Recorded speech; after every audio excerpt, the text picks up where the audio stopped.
여러분 안녕하십니까? 광주 MBC 뉴스투데이 시작합니다. 먼저 오늘의 주요 뉴스입니다. 광주 군공항 이전 사업과 관련해서 그동안 거론됐던 무안 해남 고흥이 아닌 함평이 조심스럽게 검토되고 있습니다. 자치단체 편입이나 통합 등을 통해 대구 군공항처럼 획기적인 지원 방안을 마련할 수 있을지 주목됩니다. 여순 사건 제74주기 합동 추념식이 광양에서 첫 정부 주관 행사로 거행됐습니다. 한국형 발사체 누리호에 초소형 인공위성을 탑재시켰던 조선대 연구팀이 재도전에 나선 가운데 적극적인 지원을 요청하고 있습니다. 전남 지역 국도에서 교통사고 사망자가 끊이지 않고 있다 보고 안전시설 확충을 요구하는 목소리가 커지고 있습니다. 광주 군공항 이전 문제가 새로운 전환점을 맞게 될지 주목됩니다. 군공항 이전 예비 후보지로 거론되던 지역이 아니라 광주와 인접해 있는 함평군이 조심스럽게 검토되고 있는 것으로 알려졌습니다. 대구 군공항을 경북 군위군으로 옮기고 편입 절차를 함께 진행하는 방식이 광주 군공항 이전 계획에도 적용될 수 있을지 관심을 모으고 있습니다. 송정근 기자가 보도합니다. 늦어도 내년 7월쯤 경북 군위군은 대구광역시에 편입될 예정입니다. 군위군이 대구 경북 통합 신공항을 공동 유치하는 대신 대구시에 편입시켜달라는 전제 조건을 내걸었는데 정치권이 우여곡절 끝에 이 약속을 지키기로 한 것입니다. 11월 달에 법률안이 통과가 되면 그 실무 추진단을 본격적으로 가동해서 우리 사업 계획이라든지 또 공유 재산, 사무 인수인계 이런 작업들을 거쳐서 행정에 공백이 없도록 하겠습니다. 대구 군공항 이전 해법으로 제시된 자치단체 간 편입이나 통합을 광주의 경우에도 적용 가능한지 검토되고 있습니다. 군공항을 받는 자치단체가 원할 경우 광주시로 편입해 상생의 방안을 찾자는 셈법입니다. 공항이 이전되는 자치단체가 광주로 편입되면 해당 지역의 땅값이 상승하고 투자 활성화 등을 통해 성장 동력으로 삼을 수 있고 광주시는 공항 문제를 해결하는 동시에 바다를 품은 해양광역단체로 발돋움할 수 있다는 전략을 수립하게 됩니다. 이 같은 흐름과 전략을 만족시키기 위해 그동안 예비 후보지였던 무안 해남 고흥이 아닌 함평이 거론되고 있습니다. 접경구역에 빛고울 산단을 함께 구축하고 있고 금호타이어 이전지로도 확정돼 광주와의 시너지 효과를 극대화시킬 수 있기 때문입니다. 이병훈 의원이 지난달 전남 지자체 한 곳이 군공항 유치를 희망하고 있다고 밝힌 데 이어 지난 7일 함평의 한 단체가 광주 군공항 유치에 대한 찬반 공청회를 열어달라고 함평군에 요청한 것도 군공항 이전 사업의 변화된 흐름이 반영된 것으로 풀이됩니다. 이제 그냥 거기만 들어오는 단계예요. 논의를 이제 하려고 고려해 주는 거지 진행되거나 한 것도 없거든요. 수년째 제자리 걸음인 광주 군공항 이전 사업이 새로운 국면을 맞게 될 가능성이 커지고 있지만 주민 반발이 거셀 수밖에 없는 상황에서 실질적인 공론화 절차와 계획 수립이 가능할지 불투명해 상당한 진통이 불가피할 것으로 전망됩니다. MBC 뉴스 송정근입니다. 정부의 구조조정 방침에 따라 빗가람 혁신도시 공공기관들의 본사 인원이 줄어드는 등 타격을 받은 것으로 나타났습니다. 국토교통부에 따르면 올 상반기 현재 빗가람 혁신도시 16개 공공기관의 인원은 7,802명으로 지난해 말보다 197명, 2.5% 줄어들었습니다. 반면 전국 10개 혁신도시 공공기관 인원은 같은 기간 0.1% 증가했는데 인원이 줄어든 곳은 나주와 경남 등 4곳으로 이 가운데 나주의 인원 감소폭이 가장 컸습니다. 기관별로는 국내 최대 공기업인 한전이 258명 줄었고 한전 KDN이 10명, 농림식품기술기획평가원도 14명 줄었습니다. 광주시의회가 광주 전남에 반도체 특화단지를 지정해 줄 것을 정부에 촉구했습니다. 광주시의회는 성명을 내고 지역 균형 발전의 핵심 모델이 될 수 있도록 광주 전남이 반도체 특화단지로 지정돼야 한다며 광주와 장성 등 4개 댐을 통해 충분한 수량을 보유하고 있어 최적지라고 강조했습니다. 한편 광주 전남은 반도체 산업 육성 공동추진위원회를 구성해 반도체 특화단지 조성에 나섰습니다. 오늘도 날은 맑겠지만 아침 저녁으로 많이 쌀쌀하겠고요. 일교차는 크게 벌어지겠습니다. 아침 기온 6도 안팎으로 어제와 비슷하고요. 한낮 기온은 22도로 어제보단 기온이 4도가량 오름세를 보이겠습니다. 오늘 광주 일교차 16도가량으로 매우 크게 벌어집니다. 특히 아침 저녁으로는 따뜻한 겉옷 챙기시고요. 체온 조절 잘하시기 바랍니다. 하늘 모습 보시면 구름 한 점 없이 아주 맑은 하늘 드러난 상태입니다. 종일 깨끗한 하늘 드러나겠고요. 미세먼지 농도 좋음 수준 유지하겠습니다. 날씨 정보였습니다. 여순 사건 74주년을 맞아 희생자들을 추모하기 위한 합동 추념식이 광양에서 열렸습니다. 처음으로 정부가 주최한 행사여서 의미가 더욱 큰데요. 신속하고 철저한 진상규명과 희생자들의 명예회복을 위해서는 여전히 해결해야 할 과제가 많습니다. 보도에 문형철 기자입니다. 여순 사건 74주기를 알리는 사이렌 소리로 시작된 합동 추념식.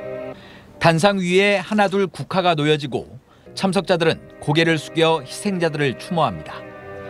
유족을 대표해 마이크 앞에 선 백발의 노인은 가족을 떠나보낸 70여 년 전 그날을 떠올리며 눈시울을 붉혔습니다. 아버지 목에 총탄 자국이 차마 이럴 수는 없는 일 아닙니까? 지난해까지 여순 사건 추념식은 지자체가 주최했지만 올해 초 특별법이 시행되고 진상규명을 위한 위원회가 공식적인 활동에 들어가면서 올해는 처음으로 정부 주최로 열렸습니다. 추념식을 해준다는 것은 국가가 이 일을 인정해준다. 이제 더 나아가서는 이제 국가에서 기념일이 제정이 돼야겠죠. 이달 초 희생자 45명과 유족 214명을 공식적으로 인정한 정부는 신속한 진상규명과 명예회복을 약속했습니다.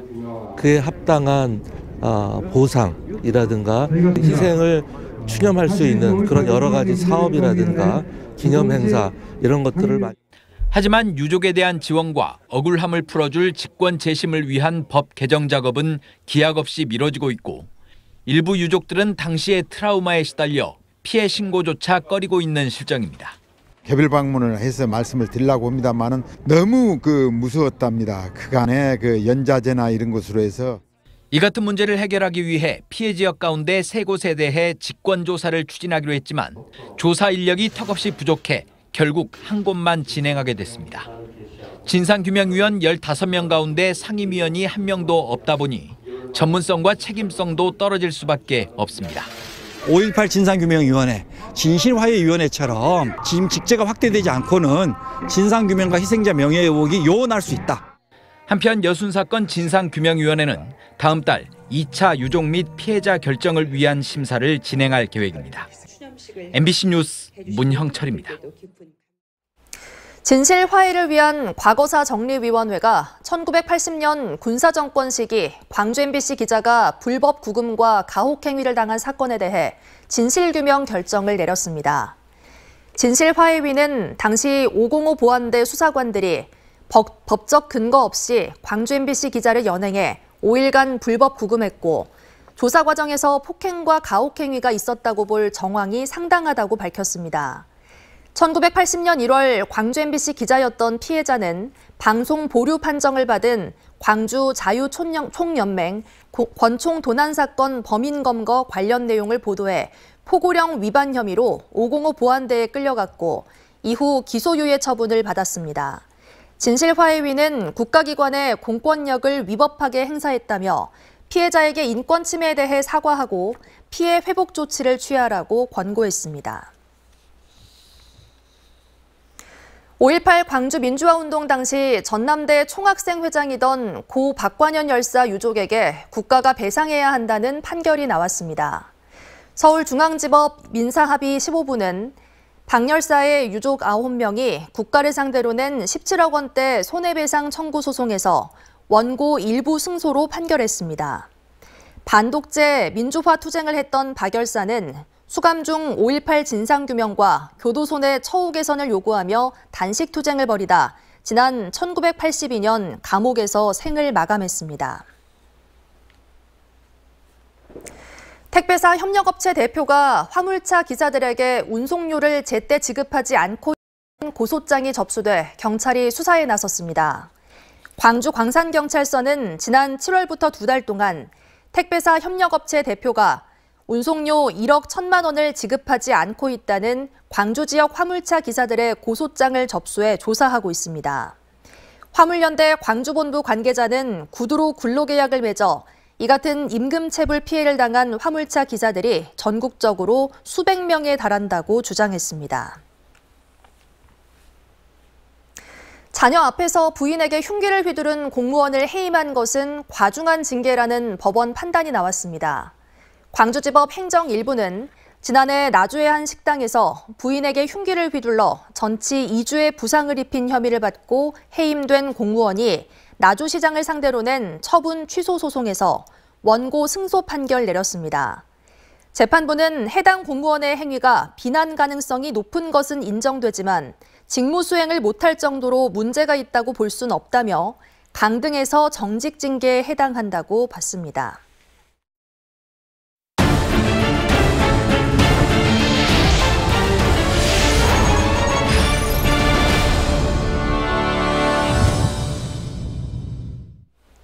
전남 지역 교통 사망사고 가운데 상당수가 국도에서 발생하고 있습니다.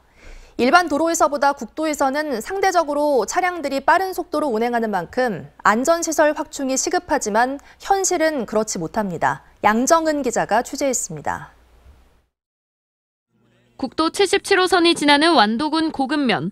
지난달 16일 트럭이 전봇대에 부딪혀 운전자가 숨졌고 10여일 뒤에는 SUV가 도로 옹벽에 충돌해 운전자가 사망했습니다.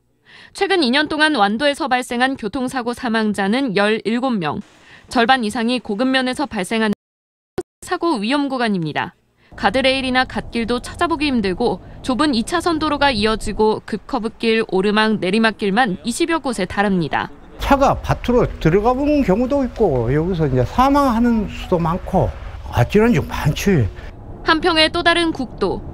이 국도는 속도가 80으로 설정돼 차량들이 빠르게 달립니다. 느린 속도로 농기계가 진입하게 되면 사고 위험은 커지게 됩니다. 지난해 전남 지역 교통사고 사망자 가운데 30%는 국도에서 숨졌습니다. 이제 아무래도 그 국도 자체가 고속으로 차량이 주행하도록 설계되어 있기 때문에 보행자분들이 무단횡단을 하거나 이런 경우에 굉장히 위험합니다. 국도에서 발생하는 교통사고 예방을 위해 과속단속 장비 추가 설치나 도로 선형화 사업 계획은 나왔지만 사업 추진은 지지부진합니다. 국도를 관리하고 예산을 쓰는 곳은 국토관리청과 전라남도 도로관리사업소. 하지만 시설물 설치와 시민은 지자체와 경찰이 맡는 등 이원화되어 있어 유기적인 협조가 어렵고 관련 사업을 추진하고 협의하는 데도 시간이 걸립니다. 무조건 경찰서 힘이나 그런 걸 통해서 가야 되거든요. 그래서 좀 협의 사항도 많고요. 그러다 보니까 조금 안전시설 설치하는 데도 조금 시간이 많이 걸리고 있습니다. 특히 도로 개선공사가 예정된 국도는 안전시설이나 보호구역을 설치하기도 어렵다 보니 일부 국도는 여전히 위험한 상태로 방치돼 있습니다. MBC 뉴스 양정은입니다. 광주 전남 지역의 축구장 175개 면적의 군 유휴부지가 특별한 활용 방안 없이 방치되고 있는 것으로 드러났습니다. 더불어민주당 송갑석 의원이 국방부로부터 제출받은 자료에 따르면 군 유휴부지의 경우 광주는 90만 제곱미터, 전남은 35만 3천 제곱미터에 달했습니다. 송 의원은 지역사회 발전과 지역민의 재산권 보장을 위해 군과 지자체, 지역 주민이 참여하는 상생협력협의체를 구성하고 조속히 군 유휴지 활용 방안을 논의해야 한다고 말했습니다. 최근 7년 동안 여수 국가산업단지에서 발생한 각종 사고로 54명의 사상자가 발생한 것으로 집계됐습니다. 전라남도가 지난 2017년부터 지난달까지 여수산단 입주업체 안전사고 현황을 분석한 결과 73건의 안전사고가 발생해 18명이 사망하고 36명이 부상을 입었습니다. 재산 피해는 73억 3,200만 원으로 확인됐습니다. 업체별 사고 발생 빈도는 LG화학이 9건으로 가장 많았고 GS칼텍스 7건, 금호석유화학 4건 순이었습니다. 한국형 발사체 누리호에 초소형 인공위성을 탑재시켰던 조선대학교 연구팀이 또다시 도전장을 냈습니다. 지역 대학으로는 유일하게 우주를 향한 꿈을 키우고 있는 건데요. 문제는 만만치 않은 비용이 필요한 상황이라 충분한 지원이 시급하다는 지적이 나오고 있습니다. 우종훈 기자가 보도합니다. 한국이 우주에 도전장을 내밀 수 있었던 누리호 발사 성공. 한국형 발사체의 중심에는 대학 연구진이 탑재한 초소형 인공위성이 있었습니다. 들어왔습니다. 특히 지역대학으로는 유일하게 참여한 조선대 초소형 인공위성은 2년간의 연구 결과였습니다. 이 위성이 살아있다라는 데이터를 받으니까 좀 이전에 수행했던 것들이 조금 이제 주마등처럼 쓱 지나가는 듯한. 우주 공간에서 분리에 성공한 뒤 아쉽게 신호를 보내진 못했지만 조선대 연구진의 도전은 계속되고 있습니다. 문제는 비용입니다. 위성 개발을 위해선 우주와 동일한 열과 진동에서 위성이 잘 견디는지 시험해야 하는데 수억여 원에 이르는 시험 비용을 지원하는 정부 사업 대상에 중소기업이 아닌 대학은 빠져 있기 때문입니다. 이제 기업 같은 경우에는 바우처 사업 지원이라는 걸 통해서 환경시험 비용에 좀 도움이 될 만한 사업이 있는 반면에 대학에서는 그 부분이 해당되지 않고요. 지역대학의 한계도 극복해야 하는 과제입니다. 수도권과 달리 호남권에는 우주환경시험을 할 수 있는 장소가 없어 다른 지역으로 이동해야 합니다. 또 우수 인력을 유치할 수 있도록 산업체와 대학, 지자체와 대학 간 공동사업과 연구진의 처우 개선도 필요합니다. 시험 일정 잡기가 힘든 부분들이 있거든요. 활용을 하는 데 있어가지고 일정상 여러 가지 문제가 있다 그러면 저희 지역에도 그런 시험 시설들을 만들 수는 있는 거죠.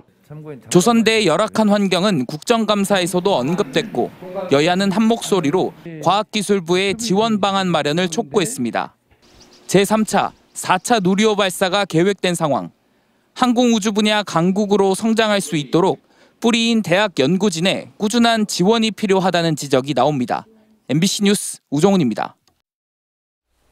광주시에 연고를 둔 프로배구단 페퍼저축은행 AI페퍼스가 미디어데이에서 올 시즌 색깔 있는 배구로 새로운 모습을 보여주겠다고 포부를 밝혔습니다. 김영실 페퍼저축은행 감독은 지난해 3승밖에 못했지만 팬들의 사랑 덕분에 행복한 배구를 했다며 올 시즌에는 10승을 목표로 하고 있다고 말했습니다. 한편 학교폭력 논란을 빚은 이재영 선수 영입설에 대해선 불미스러운 일이 발생해 배구 팬들에게 사과한다고 밝혔습니다. 광주 지역 제조업의 경제 유발 효과가 전국에서 최하위권인 것으로 나타났습니다. 국회 국정감사 자료에 따르면 지난 2019년 광주 제조업의 생산 유발 효과는 4조 1,070억 원으로 세종과 제주를 빼곤 전국에서 가장 적었습니다. 제조업 소상공인들의 부가가치 유발 효과도 1조 3,920억 원으로 지역 내 비중이 56%에 불과해 전국 평균 63%보다 7%포인트 낮았습니다.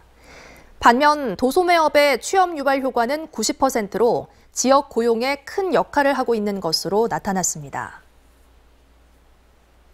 광주 테크노파크 원장에 김영집 전 광주과학기술원 지스트 대외협력 부총장이 선임됐습니다. 김 신임 원장은 현재 연구개발특구진흥재단 이사직을 맡고 있고 한국산업단지공단 광주클러스터 단장과 산업부 위탁 광주단지 기업주치센터장 등을 역임했습니다. 신원조회를 거쳐 중소벤처기업부 장관의 최종 승인을 받게 되면 다음 달 중 취임식을 갖고 임기 2년의 원장으로 취임하게 됩니다. 오늘도 대체로 맑은 가을 날씨 예상되지만 아침 저녁으로는 많이 쌀쌀하겠고요. 일교차는 크게 벌어지겠습니다. 광주의 아침 기온 6도 안팎으로 어제와 비슷한데요. 한낮 기온은 22도 안팎으로 어제보다 4도가량 기온이 오름세를 보이겠습니다. 일교차는 16도가량으로 매우 크겠습니다. 아침 저녁으로는 꼭 겉옷 챙기시고요. 체온 조절 잘 해주셔야겠습니다. 하늘 모습 보시면 구름 한 점 없이 아주 깨끗한 하늘 드러난 상태입니다. 오늘 미세먼지 농도도 내내 좋은 수준 유지하겠습니다. 전남 내륙을 중심으로 더 춥습니다. 담양 2도 안팎, 나주와 화순도 2도 안팎의 기온으로 시작합니다. 한낮 기온은 대부분 지역에서 20도 안팎까지 오르면서 낮 동안에는 어제보다 더 포근한 날씨 이어지겠고요. 일교차는 그만큼 더 크게 벌어지겠습니다. 순천 0도 안팎으로 출발하지만 한낮 기온 22도 보이면서 두 계절이 오가는 듯한 날씨 이어지겠습니다. 바다의 물결은 최고 1m에서 1.5m로 잔잔하게 일겠습니다. 내일부터 주말까지는 기온이 더 올라서 더 포근한 가을 날씨 이어지겠습니다. 날씨 정보였습니다. 이상으로 뉴스 마칩니다. 시청해주신 여러분 고맙습니다.